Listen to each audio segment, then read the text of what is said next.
What you are about to hear is real. Control 1 to car 40J, clear, 6:09 p.m. Orders 21 and 23, traffic control, Washington and Sepulveda. Frequency clear, KMA 394.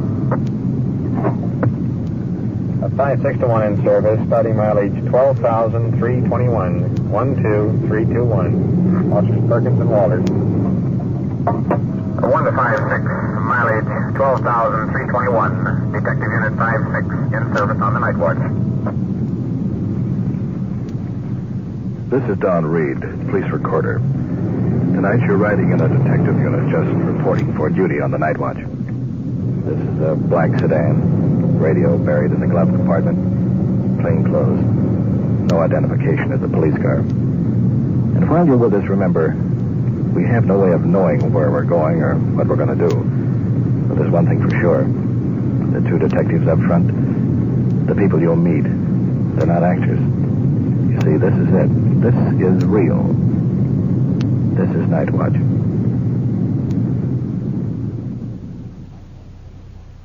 Night Watch, the actual on-the-scene report of your police force in action. There are no actors. There is no script. Every voice, every sound is authentic. The investigations are recorded as they actually occur. Night Watch, presented with the cooperation of the Police Department of Culver City, California, W.N. Hildebrand, Chief. And now we switch you to Detective Unit 56, on patrol somewhere in the field, and to the official police recorder, Don Reed. Sure? Yeah, they were right in between the two cars, but I can't see them now. Let's bring around and take a look. All right. Here's the situation. A quick picture. We split up to go to dinner. This is the uniformed car with Officer Relang driving. Sergeant Perkins is in Detective Unit 56, a block or two behind. And just a second ago, we got a quick look at a man and woman on the street in a fist fight. We're maneuvering our car now, waiting to get around to go back. Still can't see them. She had him pinned against the wall and swinging punches. Now we're around. Swinging around now. And into the curb.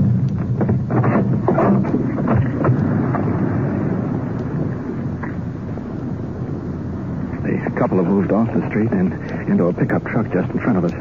Now that I have a better look, I remember the Perkins and I tangled with this couple a couple of weeks ago. Do you mind stepping out of the car, sir? A woman at the wheel. Man, tall, thin, uncoiling, rolling out on the street. Go ahead and take me to jail if you want to. I haven't drove no car. That car don't belong to me, see? You finished? Yes, sir. You see this line? Yes, I see that. All right, I want you to walk it. Heel I to don't toe. have to walk that line. I want you to walk it. I Heel say to I toe. don't have to walk that line. You know why? If you want to take me to jail, go ahead and take me to jail. I don't owe nobody nothing, see? See what I mean? I don't owe nobody nothing. So if you want to take me to jail, that's okay with me. Are you going to walk this line, mister? Why should I walk the line? All right. Suspect refuses to cooperate. Lang going back to our car to radio for assistance. Well, stand by for trouble. Here comes the woman. Short, heavy, armed with an umbrella. But he was in the car when you come and got him out of the car and asked him to walk the white line. Now, that's the truth. I don't care who you are or anything else. He was in the car when you come and drug him out and flashed the flashlight in his face. I just got him paying $127 ticket, and I got another one right here in my pocket. You want to see it, but I just got it a few minutes ago. When we came down the street... Listen, when you came down the street and you drug him out of the car... Honey, would you please hush? No, I won't hush. I'm getting tired of this. Every time you turn around, there's a cop on the corner. Well, I'll go back to Belfort where I belong. Maybe I belong in the country or something, but you was in the car when he flashed the light on you. I'm not that drunk. I did have 3 beers. I'd walk any street and I didn't want to walk. Honey, I'm not driving no car. I know you're not driving the car. And you was in your own profession when he went and stuck that light in your life and your face. Well, I'm tired of this. I know it. I'm not keeping the city up. I paid the 20. I'll bet the Perkins and his partner heard our call on the radio. I'm getting tired of Rolling this up in 5 seconds. Now, listen, don't let him told me, Bud. Don't walk off when I'm talking with you. Well, all right, then talk to me in a nice tone of voice. Keep your language. All right, here, lift my arm. I got a right the same as you have, if you are a cop. I'm a police All right, officer. I don't give it to your two-police officer. But now, just a minute. Please take your hands off of me. I will if you will not. All right, please take your hands off of me. All right, now what is the trouble? Okay. We stopped there. We didn't even go in the joint. He was sitting in the car seat, and I was trying to get him to go home. All right. And whoever it was that was driving this for a patrol car or whatever it was, came to flash the light on his face and asked him to get out. That's our profession, isn't it? That's perfectly normal procedure. I think we've stopped you once before. If I Oh, no, I beg your pardon. You've never stopped me I think before. we have. All right, where? Right on Washington Boulevard. I think stop both of you. No, no. Oh, honey. I've got a ticket right here tonight, yes. How much have you had to drink tonight? That's my business. No, it's not your business. Oh, it's our yes, business. I beg your pardon. It is my business. How much have you had to drink tonight? How do I know? Honey, will you please? I can walk as straight a line as you can. Well, let's see you walk this line down. Okay, I can sure do it. Now, if you'll come back here, please, and walk it the way I want you to walk it. You Oh, place your yeah, heel I know. and your toe Toe together. to toe. You've done it before? No, I haven't did it before. Well, then do it this way. Place your heel and toe together right down the line. You're not placing your heel and toe together. Look, like this. Put your heel and your toe together right like that. Each time. See? Right like that. Put them together each time. Uh-oh. Can't do it. Try a minute, lady. Huh? Try a minute. Do you remember when I stopped you once before? Do you remember that, lady? Yeah, right over here. Right over there. And what did I tell you at that time? I let you go that time, didn't I? You both had been drinking? You recall that? Yeah. And I told you that if I ever caught you in a similar position again, that I wouldn't be able to give you that break. You remember that? Well, I think both of you better go in the station with us, man. Okay. You want to watch him, Jim, for a minute? Ray, can I see you? Jim will ride in with you. When you get in, you better book him plain drunk. Okay, Ron. Ready, Don? Yeah, let's go. Hey, Reed. Well, thanks for lousing up my dinner. Oh, don't mention it, Ray. Anytime at all.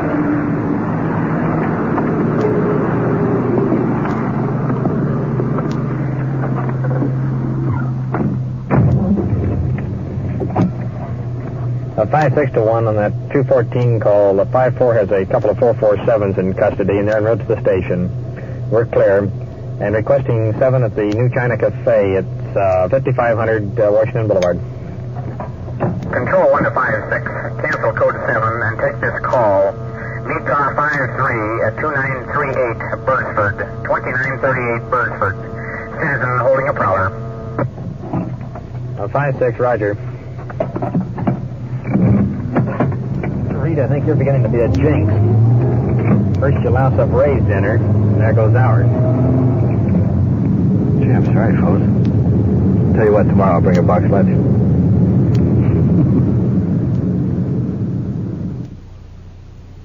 You are listening to Night Watch and following the activities of Detective Unit 5-6 on its tour of duty. Remember, the people and sounds you are hearing are real, and the investigations are recorded in the field as they actually occur. We'll bring you the final results of tonight's action at the conclusion of Night Watch.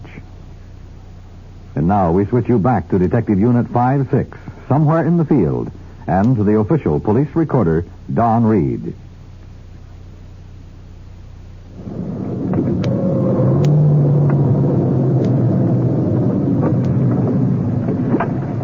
It's a quiet neighborhood. 2 uniformed cars parked in the driveway. On the porch, an officer has a suspect handcuffed. His partner, Johnny Moss, coming over to meet us. What's the deal, Johnny? It's kind of confusing, Sergeant. This fellow apparently has been peeking in the woman's window here, and her boyfriend heard a noise and came out and chased him into the backyard. And there was sort of a hassle there for a few moments. Did you check his ID? Well, that's another thing, Sergeant. He just lives down the street a couple of doors here. Okay, we'll check him out. Perk, do you recognize the suspect? No, I don't think so. Why, do you know him? Yeah, I know him. Suspect, mild, middle-aged, nervous. You been drinking tonight? Well, a little, not much. What were you doing in this yard? Well, I mean, you hear noises and stuff. I mean, you come out to investigate. I mean, you come out to somebody look. else's yard to doing? Well, you go anywhere. I mean, to Why look. don't you call the police? Why don't you call the police? Well, I mean, you don't think of that right away. I think it's a very dangerous situation. I think you're taking a terrific chance of getting shot. I'm going to hold him here, Johnny. We're going to talk to the people in the house. Well, I suppose it was bound to happen. But this is the first time in several years of police work that we've encountered a suspect that I was personally acquainted with. Well, moving into the house. A young woman, visibly shaken. Male companion, tall, husky. And he's guiding us out to the back patio. There's a gate right here. Was that gate closed? The gate was closed. The boy hit the gate. Going out. And you were inside on the couch there. Right. And when you got up, what happened when you got up to come over here? I mean, did you see where was he standing? Was he right here? Well, I threw open the door, and he was right about here. He was moving. You know, when I threw open the door, he was traveling. And how far did you have to chase him? I had chased him out the gate. And as he went around the gate there, he slipped. He was getting up as I was coming on again. Jumped on top of him? Yeah. I got a shirt tore. Well, beforehand, I mean, he never made indication to identify himself to you? No, he was strictly cutting out. And at the time that you came out, did you have any idea who it was? No, I had no idea. Have you ever had any trouble like this before? I mean, anybody heard any noises or anything? Here? Yeah. Well, maybe I didn't tell you guys. No, you didn't. I mean, you told me. Yeah. What the deal was, 2 nights ago, I had my wallet laying on the coffee table in here in my jacket. And they were taken out of there. About a matter of 10 minutes time, I guess. And I didn't report it or nothing. I had no money in my wallet, just my papers.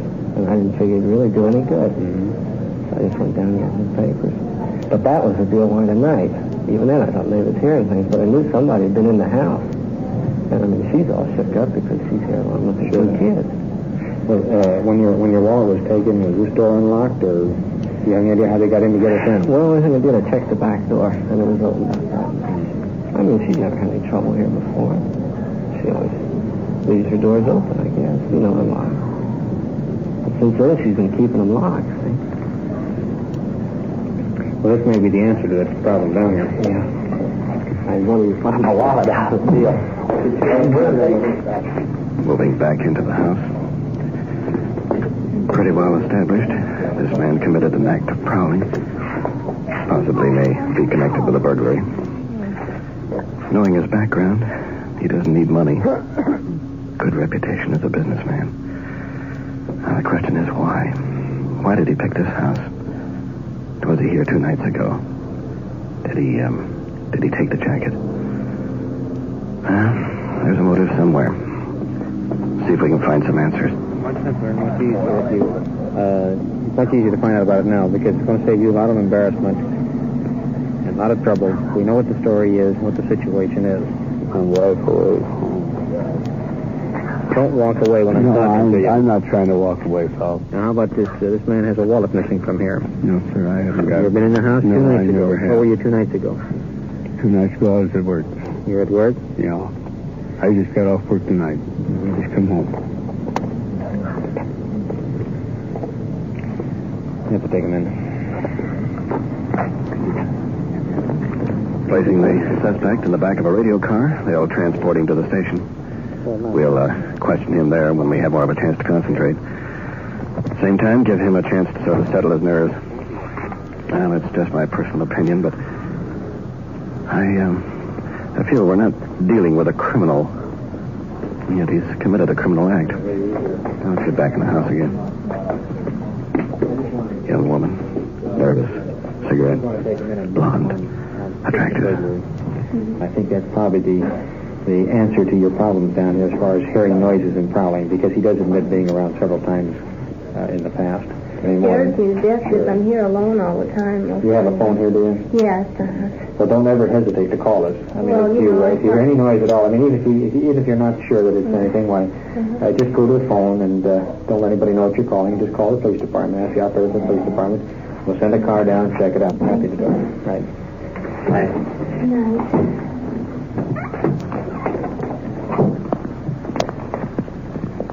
What are you so quiet about? No, there's an interesting angle to this case. I've seen that suspect there on the street a time or two with his wife. So? Well, just that... I get all my gear in here. Here we are. It's just that his wife is a dead ringer for that victim there. Young, blonde, pretty. So? I have a feeling it's going to put a different angle on this case. Now, when we get to the station, see what we find out.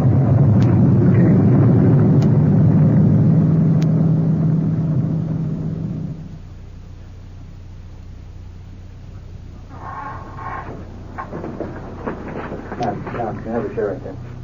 This is the Detective Bureau. Suspect being brought in. Glancing at the barred window. Deep breath. Almost as if he can't believe this is happening. The key questions. Why did he single out that house to prowl? Did he take that jacket 2 nights ago? If he did, why? How old are you?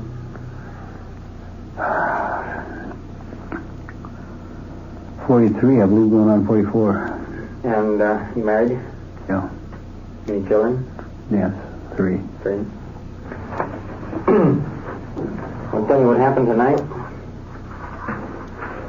Well, I mean, I guess you know the story.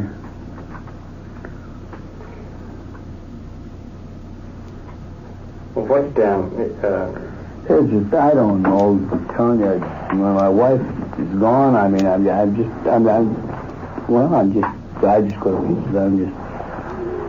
I just can't take it. is your wife away now? Yeah. She's going to be gone long, or She's going to be gone 6 months. is there a reason? I mean, are you separating or anything like that? No. I mean, she can't stand the climate. She's got bad sinus, and she's had quite a few operations, and she forms an allergy to the sinus, and she just can't stand it here. And it's just one of those circumstances. I wish she didn't have to go, but I mean, she's got to. I mean, that's all there is to it. There is something that has come about on this deal is this missing wallet from this fellow had in the house from 2 nights ago. And if you did take the wallet, we want to know about it. I found a coat. There was a coat out in our patio. I don't know where it is, but I mean, there was a coat out there in our patio, but I don't know. Here's the thing. I don't even remember what color it is or anything. This fellow lost his coat and his wallet, which was inside the house. Somebody went in the house. I've never been in that house, fella. Suspect glancing away. Well, look, Can't look the sergeant in the eye. Sounds convincing, but is it all possible? his physical reaction doesn't You went match. to this house 2 nights ago and you've been drinking, didn't realize it? No, I mean, I don't drink. I mean, this is the first night I've had a few. Well, you were there at her house 2 nights ago, weren't you? Yes, I was. Well, doesn't that seem strange to you? I mean, that the coat would just automatically turn up in your patio? Look, listen, please. I mean, I'm telling you the truth. I never was in that house, so help me. I mean, that's not my makeup. When did you find the coat there? 2 nights ago? No, I think it was last night. Last night? When I come home.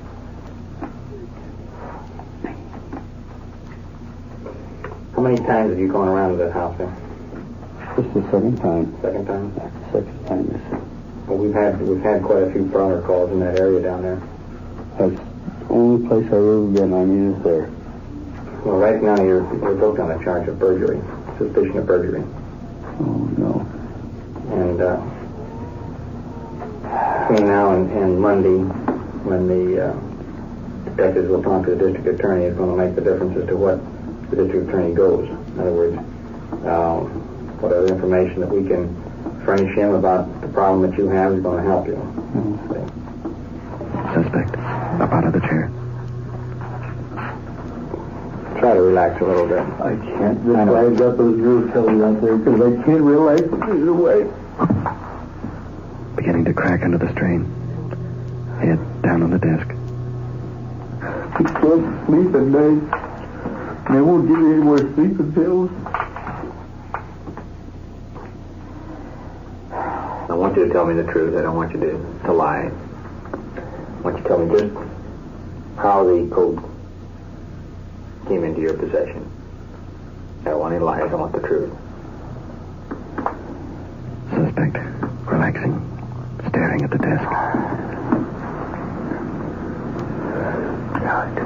Look of relief. Why don't you tell us about it? Start at the beginning of what happened that night.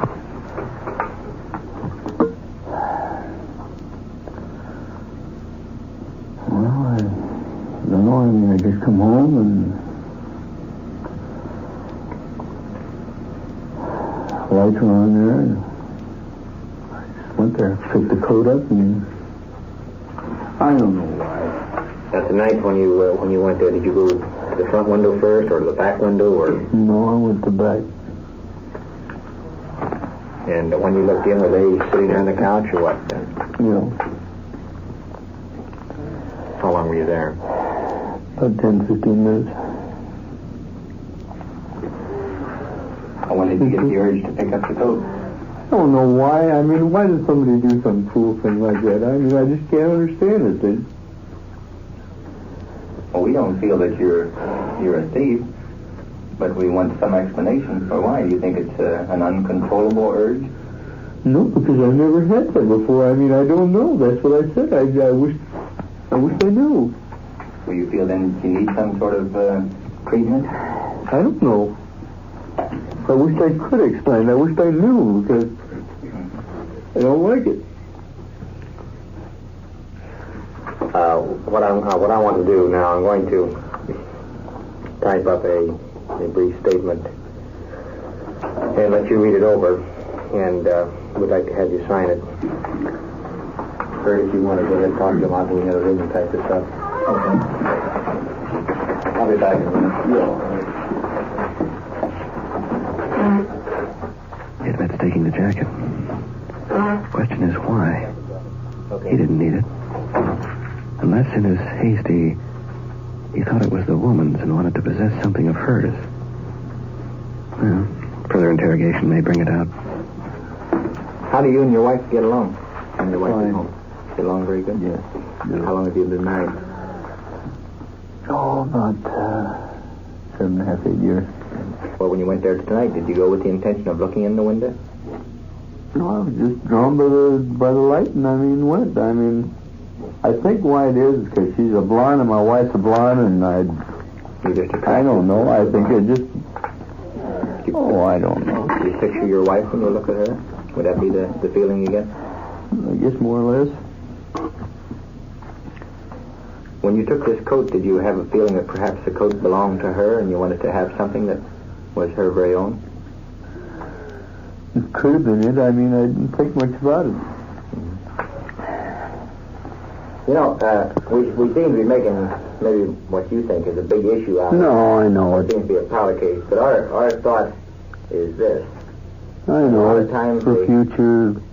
A lot of times this may happen, and in this case where this man ran out of the house to apprehend you, you may have been frightened, and frightened very bad. And you may have resisted an attempt to get away, and he may have tried to overcome that force. No, that's and as a result, you may have killed him. A situation like that would be second-degree murder. And then you'd be sorry for it for the rest of your life. That's right. And that's what we're trying to do. We're trying to prevent that. That's right. I can understand that.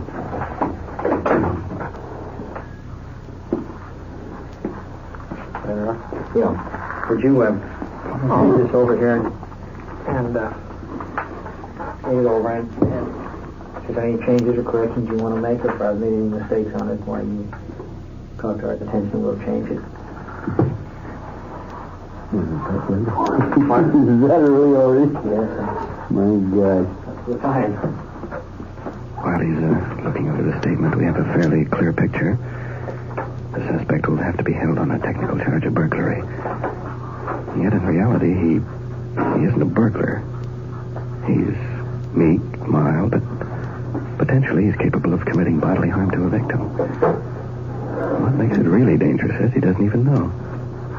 Does that relate to facts as they actually happen?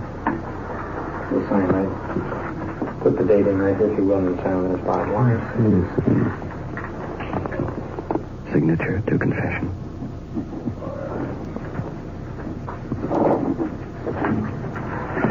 Okay. Mm-hmm.